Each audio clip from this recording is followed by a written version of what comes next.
Well, Memorial Health Center is the pride of 4,500 community residents. It's a critical access hospital. We have a community-driven hospital.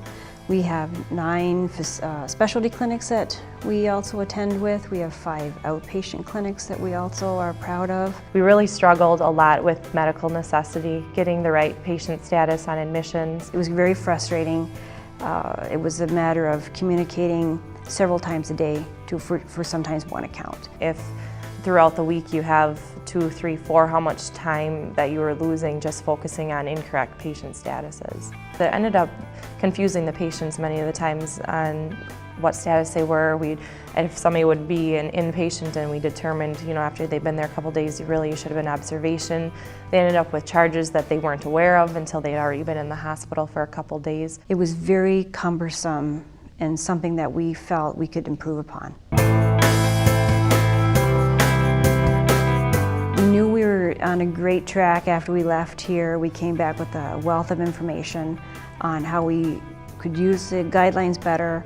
We had the idea to come up with the smartphones to give the technology to the utilization review nurses that could access 24/7. Since we implemented our process with care guidelines, the communication between the departments has been excellent, especially with our emergency department where we probably didn't have as good of a relationship. We now have a lot more trust in each other. It has freed up, for one, the vast amount of time that not only the med-surg department was utilizing to correct inappropriate status, our billing department, our registration department.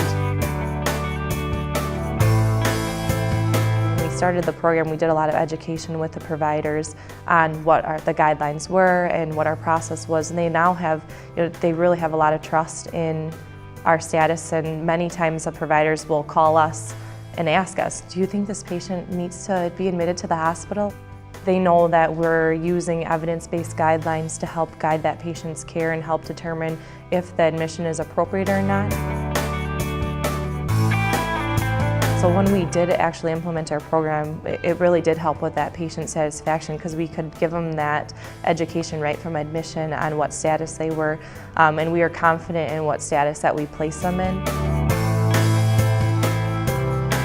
So what we have found since we implemented the guidelines, that now if we can streamline their discharge process and their discharge plan, we can better prepare them at home.